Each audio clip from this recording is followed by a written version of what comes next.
Unit 8 atom and nuclei. Unit 8 atom and nuclei 7 marks की unit है CBSE and ISC board. ठीक है जी। और मेडिकल में भी इसमें 3 से 4 क्वेश्चन मिल जाएंगे आपको अगर आप नीट का एग्जाम देंगे। आईआईटी में भी 2 क्वेश्चन कम से कम होते हैं। ठीक है जी। तो इस यूनिट को बहुत तरीके से समझेंगे आप लोग, बिल्कुल इस तरीके से। बोर्ड में आना क्या है क्या नहीं आना उस चीज को बाद में देखिए। सबसे पहले देखिए यूनिट कितनी मस्त है, एक एक चीज समझ लो। इनऑर्गेनिक केमिस्ट्री के कुछ कंसेप्ट जब न्यूक्लियर स्टार्ट होगा क्लियर हो जाएगा। ठीक है जी। सबसे पहले इसका फर्स्ट पार्ट है 8A जिसका नाम है एटम। तो इसमें सबसे पहले मैं एटम को डिस्कस करूंगा। हम लोग कहते हैं कि जॉन डाल्टन ने सबसे पहले एटम के बारे में बताया था, लेकिन उनसे भी पहले एक हिंदुस्तान के साइंटिस्ट ही मान लीजिए, मैथमेटिशियन थे आर्यभट्ट। उन्होंने ये बात कही थी अगर आप किसी भी चीज़ को तोड़ते हैं तो तोड़ने के बाद जो आपको सबसे लास्ट की चीज़ बचती है उस चीज़ को अणु कहा जाता है, जिसे इंग्लिश में आज एटम के नाम से आप जानते हैं। ठीक है जी, समझ गए मेरी बात? 100% समझ आएगा। वो अणु परमाणु वो देख लीजिएगा आप हिंदी में। ठीक है जी। मैं भी पॉसिबल हो परमाणु अणु मॉलिक्यूल। ठीक है जी, समझ गए मेरी बात? आप सिर्फ ये चीज़ समझिए आर्यभट्ट ने कहा था किसी चीज़ के बारे में तो वो आज एटम ही है जो चीज़ वो सबसे स्मॉलेस्ट। अब यहाँ आर्यभट्ट है सॉरी डाल्टन आए। डाल्टन ने क्या बात कही कि atom is the smallest unit of an element. किसी भी एलिमेंट की जो सबसे छोटी यूनिट होती है वो क्या होती है? एटम। अब जॉन डाल्टन को इंटेलिजेंट समझा गया कुछ समय तक, जब तक रिसर्च नहीं हुई किस चीज की, न्यूक्लियस की, एलिमेंट्री पार्टिकल्स की। एलिमेंट्री पार्टिकल कौन कौन से? इलेक्ट्रॉन, प्रोटॉन, न्यूट्रॉन्स वगैरह। बाकी की तो दूसरे जो एलिमेंट्री पार्टिकल्स हैं क्वार्क, पाई मेसॉन्स, म्यू मेसॉन्स, इनकी तो रिसर्च हुआ था। ठीक है जी। तो सबसे पहले हमें स्टडी कहाँ से करनी है? सबसे पहले जॉन डाल्टन थ्योरी पढ़ ली थोड़ी सी। जॉन डाल्टन थ्योरी के according atom is the smallest unit of an element and the radius of atom is 10 की पावर माइनस 10 मीटर। मतलब क्लियर? जब जॉन डाल्टन थ्योरी आप पढ़ते हैं तो पता चलता है आप लोगों को कि उनकी एक बात सही थी कि एटम की जो रेडियस होती है वो 10 की पावर माइनस 10 मीटर के बराबर होती है। और यही यूज किया थॉमसन ने। अब आया Thompson model of atom.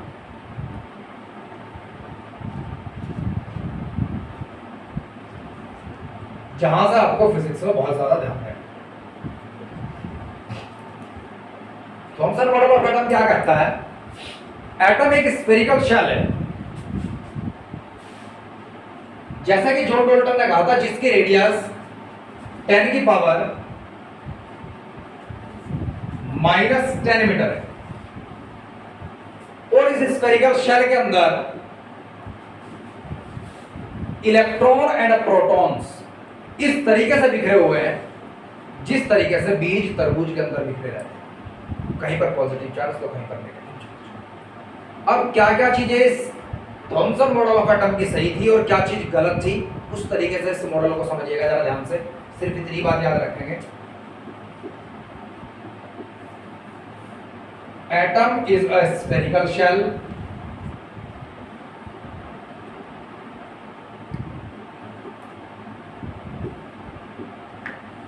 its radius r is equals to 10 की पावर माइनस 10 मीटर। समझ आ गई? Third point, it consists two elementary particles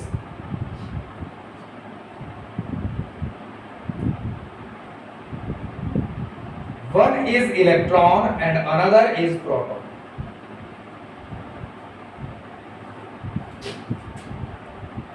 Charge on electron is equal and opposite to the charge on proton. Inside atom,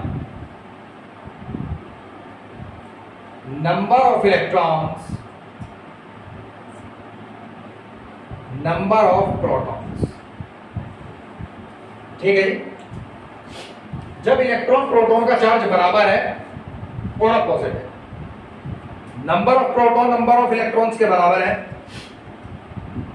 तो charge इतना ही positive हो गया atom के अंदर और इतना ही, तो एटम इज इलेक्ट्रिकली न्यूट्रल।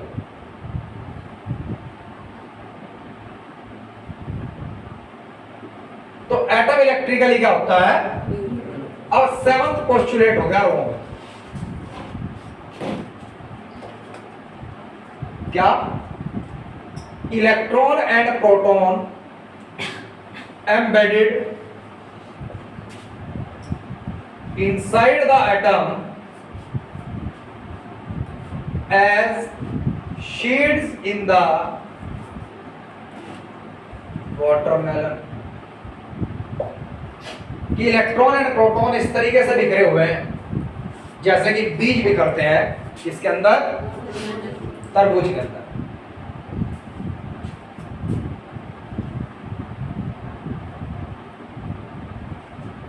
ठीक है जी, आपको पता है इस तरीके से नहीं होता, तो ये पोस्टुलेट गलत है।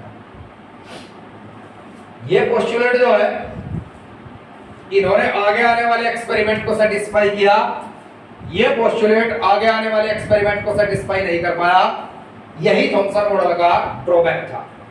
Concept clear? कौन सा एक्सपेरिमेंट? बाद में एक्सपेरिमेंट हुए कुछ, जैसे कि अल्फा स्कैटरिंग एक्सपेरिमेंट और हाइड्रोजन स्पेक्ट्रोमेट्री, उनके बारे में भी डिस्कस करेंगे। यहाँ तक नोट कीजिए क्लास। तो यहाँ क्या आई भाई? कुछ ड्रॉबैक आई किसकी?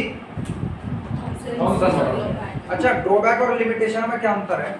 कुछ ज्यादा जो अंग्रेज हैं हमें क्या कहेंगे, लिमिटेशन और ड्रॉबैक एक ही चीज है। लिमिटेशन का मतलब है कि पर्टिकुलर नियम यहाँ तक एप्लीकेबल है, बाउंडेड जाना, जैसे कि क्या? Coulomb's law of electrostatics applicable for point charges, ये उसकी लिमिटेशन है। ड्रॉबैक ये है कि वो स्फेरिकल शेल के लिए एप्लीकेबल है। Concept clear? आगे देख सकते। अब यहाँ इसका ड्रॉबैक क्या है थॉमसन मॉडल ऑफ एटम का? कि वो ना तो अल्फा स्कैटरिंग एक्सपेरिमेंट समझा पाया, जो कि आपको क्लास 11th में केमिस्ट्री के टीचर्स ने पढ़ाया, ना वो हाइड्रोजन स्पेक्ट्रल सीरीज को एक्सप्लेन कर पाया, जो कि बाल्मर, लाइमन, ब्रैकेट वगैरह ने एक्सप्लेन की और बॉर्स ने एक्सप्लेन की। ठीक है जी, तो यहां क्या लिखेंगे? हेडिंग लिखिएगा ड्रॉबैक।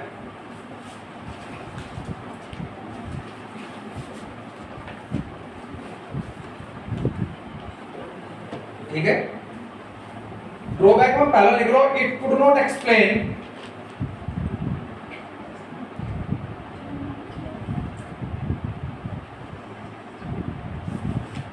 अल्फा स्कैटरिंग एक्सपेरिमेंट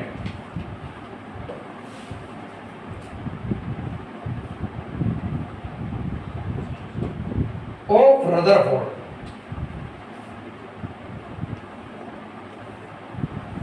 और इट कुड नॉट एक्सप्लेन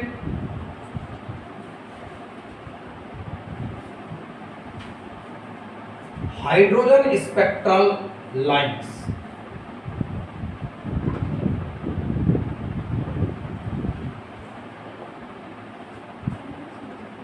ठीक है जी, अब सवाल यह है कि सर ये अल्फा स्कैटरिंग एक्सपेरिमेंट को एक्सप्लेन कर क्यों नहीं पाया? तो मतलब हमें भी हमारा कर्तव्य है अल्फा स्कैटरिंग एक्सपेरिमेंट को थोड़ा डीपली समझना। ठीक है जी, समझ गए सभी? रफ कर दूं?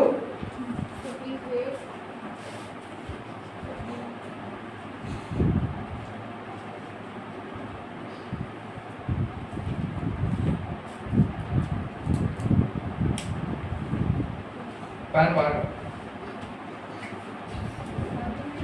बच्चे वाले काम ना करा करो यहाँ बैठ, इसी पैन का सिर हो जाते हैं ना, उसे मुंह में ले लें। बता ये बच्चे वाले काम नहीं लगा।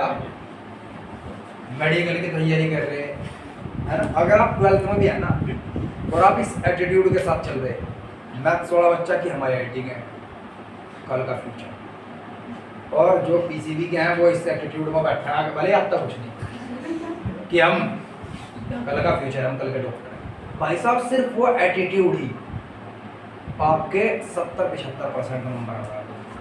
जिस बच्चे के अंदर वो एटीट्यूड नहीं है वो बच्चा थोड़े थकेले नंबर लेगा पास, और जिसके अंदर वो एटीट्यूड है उसके नंबर थोड़े बढ़िया आ जा, भले ही उसने मेहनत बराबर कर रखी और उसका IQ लेवल बराबर। ये 101% तजर्बे की बात है, आप करके देख लो तो आपका एटीट्यूड लगा है कि आप डॉक्टर हैं, ठीक है। अब भाई रदरफोर्ड एक्सपेरिमेंट,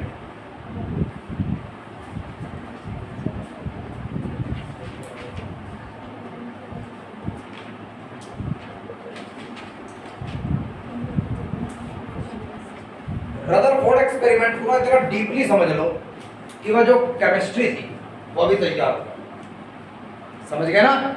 मतलब देख तू पढ़िया क्या रही फिजिक्स में, रदरफोर्ड एक्सपेरिमेंट तेरी तैयार होगी केमिस्ट्री।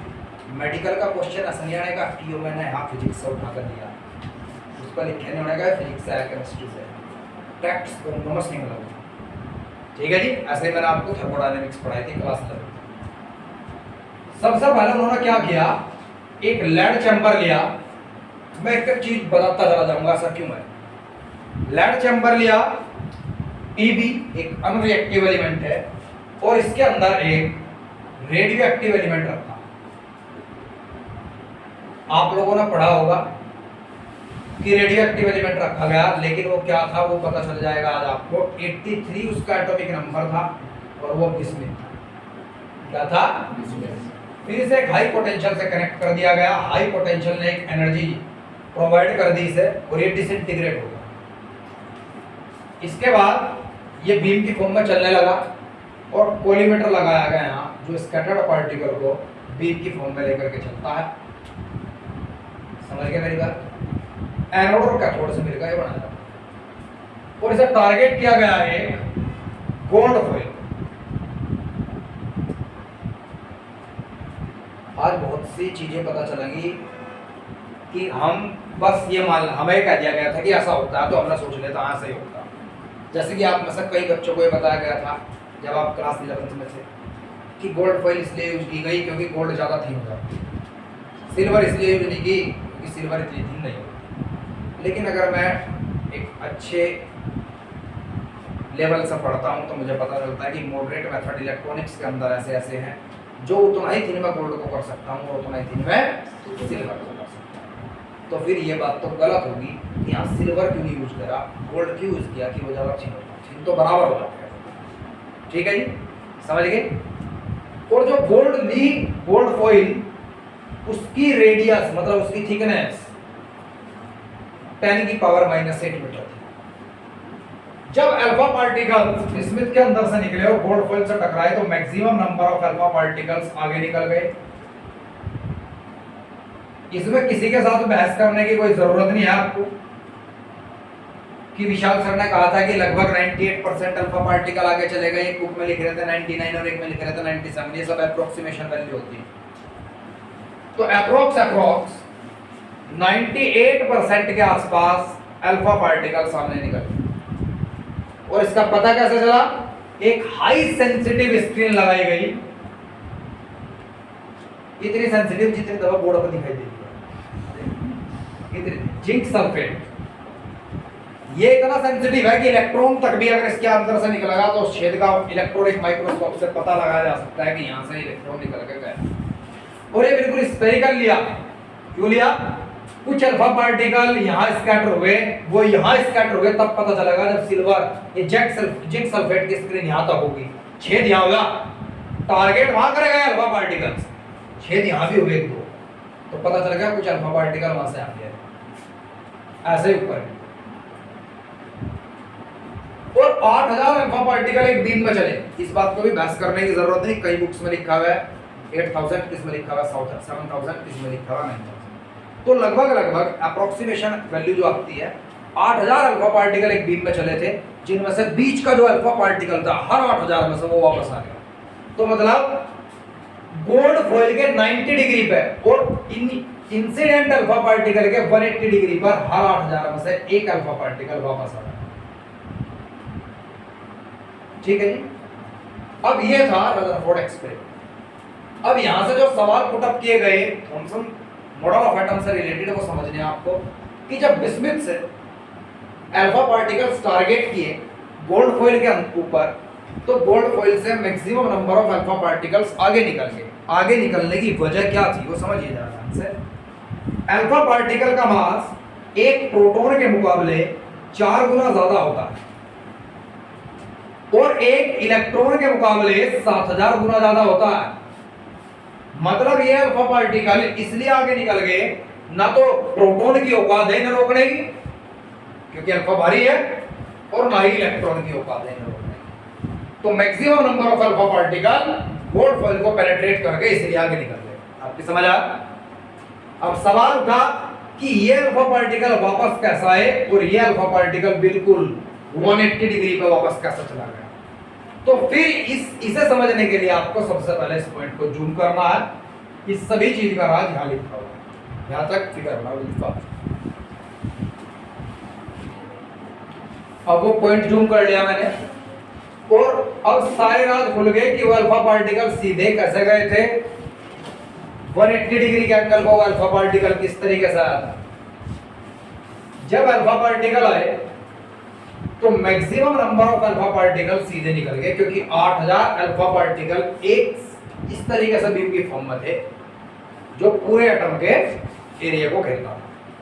एटम का जो मैक्सिमम एरिया होता है, समझ रहे मेरी बात, मतलब जो मैक्सिमम वॉल्यूम होती है एटम की वो वैकेंट होती है, खाली होती है, और न्यूक्लियस उसके सेंटर पर होता है और न्यूक्लियस उससे बहुत ही छोटा होता है।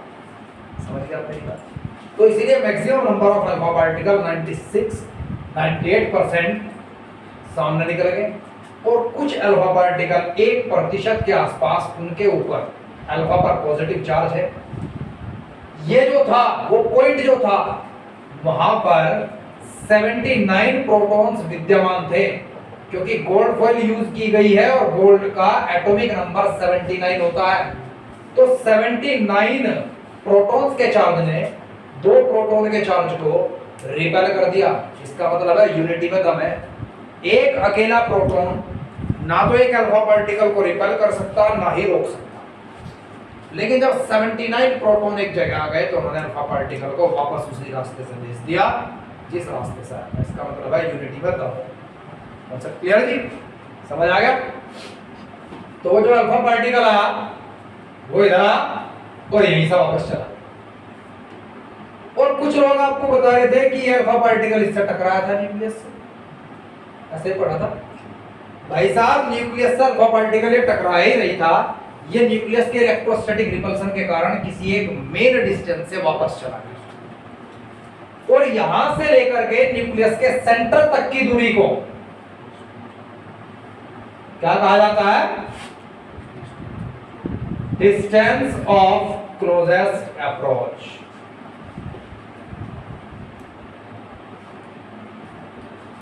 इसका डेरिवेशन और उसके ऊपर कंसेप्चुअल क्वेश्चन बहुत ज्यादा इंपॉर्टेंट है सभी बोर्ड में, यहां तक कि कॉम्पिटिशन। अब जो अल्फा पार्टिकल अपवर्ड डायरेक्शन में चला गया, इस वर्टिकल डिस्टेंस को कहा जाता है impact parameter. Impact parameter. Is that clear to all of you? अभी आप लिखेंगे नहीं क्योंकि अभी जो अल्फा स्कैटरिंग एक्सपेरिमेंट मैंने पूरा बोर्ड पर बनाया था, अभी पहले उसे थोड़ा एक्सप्लेन करेंगे। आप लिखिएगा उस अल्फा स्कैटरिंग एक्सपेरिमेंट में जो पहली फिगर थी उसमें लिखना स्टार्ट कीजिएगा। In this experiment a radioactive element, bracket में लिखिएगा Bi, दिस मींस, और उसका एटॉमिक नंबर लिख लीजिएगा 83। लिखिए जरा जल्दी। In this experiment a radioactive element, bracket में इस तरीके से लिखेगा आप, is placed in the lead chamber, is placed in the lead chamber and connected to the voltage source.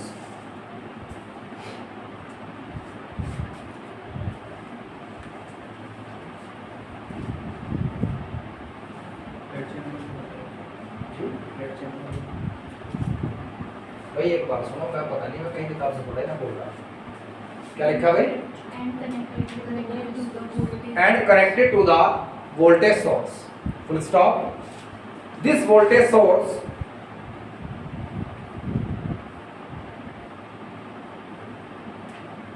disintegrate the nucleus of the bismuth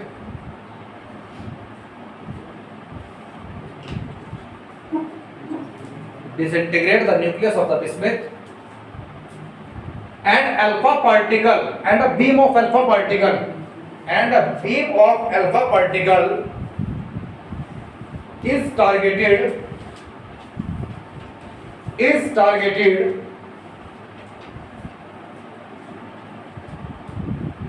on the gold foil of thickness 10 की power minus 8 meter, on the gold foil of thickness 10 की power minus 8 meter।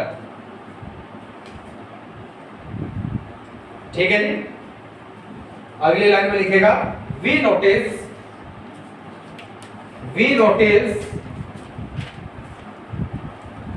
और we notice के बाद लिखेंगे आप इस तरीके से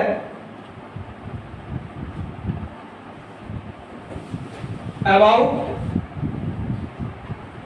98% alpha particles penetrate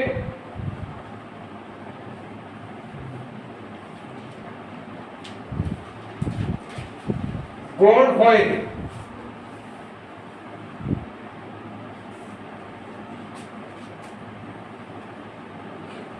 about 1% of alpha particle deflect at theta angle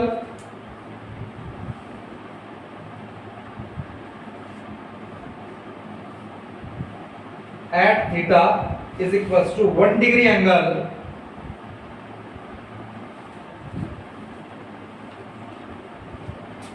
from the incident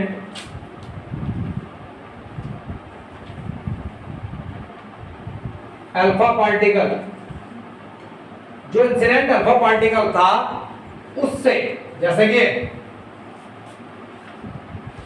लगभग 1% अल्फा पार्टिकल 1 डिग्री के एंगल पर डिफ्लेक्ट हो गए थे। एंड अगली लाइन में लिखेगा point number 3, 1 alpha particle out of 8000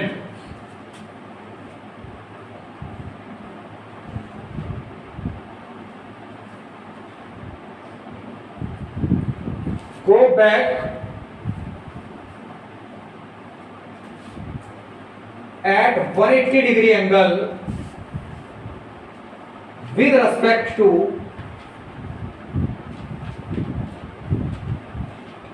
incident alpha particle.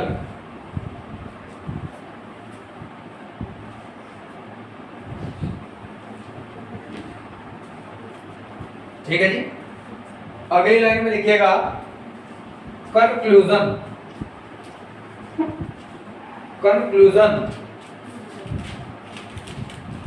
और कंक्लूजन में आप ये दूसरी फिगर बनाइए जरा जल्दी फास्ट। देखो जरा ध्यान से, कंक्लूजन में समझ गया कि जो अल्फा पार्टिकल्स बिल्कुल सीधे निकल गए थे, जो न्यूक्लियस का इलेक्ट्रोस्टैटिक रिपल्शन है उस रिपल्शन की अप्रोच से वो दूर थे। फिर सेकंड पॉइंट क्या बनता है, जो अल्फा पार्टिकल किसी थीटा एंगल पर डिफ्लेक्ट हुए हैं उनके ऊपर थोड़ा इलेक्ट्रोस्टैटिक फोर्स न्यूक्लियस का लगा है। जो 1 डिग्री के एंगल पर लगे डिफ्लेक्ट हुए हैं उनके ऊपर और ज्यादा इलेक्ट्रोस्टैटिक रिपल्सन फोर्स न्यूक्लियस ने लगाया।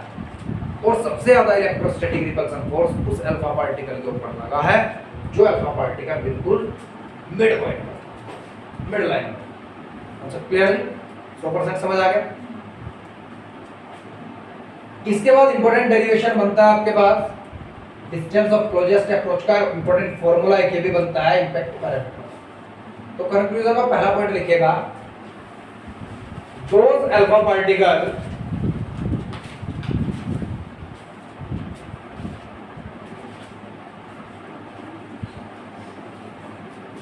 were out of the reach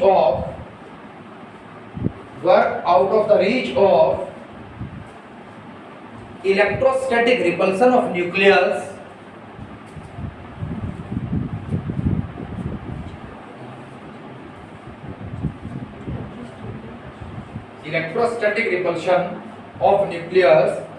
penetrate the gold foil.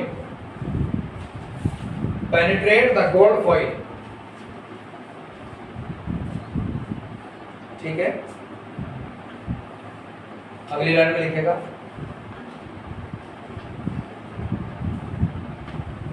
those alpha particle deflect at theta angle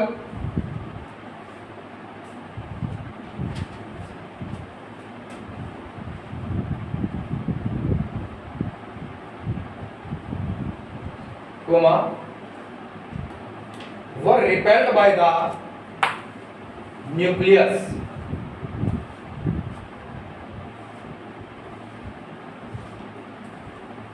अगली लाइन में लिखिएगा maximum repulsion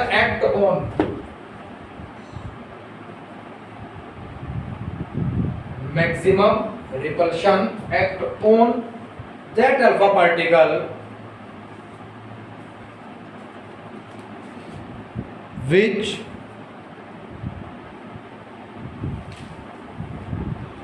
go back at 180 degree angle from the incident alpha particle. Next video में आपको impact parameter वगैरह बताऊंगा, मैं distance of closest approach बताऊंगा, उसका डेरिवेशन, और ये पता चलेगा कि आप लोगों ने गोल्ड फॉइल यूज क्यों की, सिल्वर फॉइल यूज क्यों नहीं की। जिन लोगों ने आपको ये बात बताई है कि सिल्वर इतना ज्यादा थिन नहीं हो सकता जितना गोल्ड हो सकता है, वो बात गलत है। इलेक्ट्रॉनिक्स में मॉडरेट मेथड के अकॉर्डिंग आप सिल्वर फॉइल को भी उतना थिन कर सकते हैं जितना गोल्ड फॉइल को कर सकते हैं। Concept clear?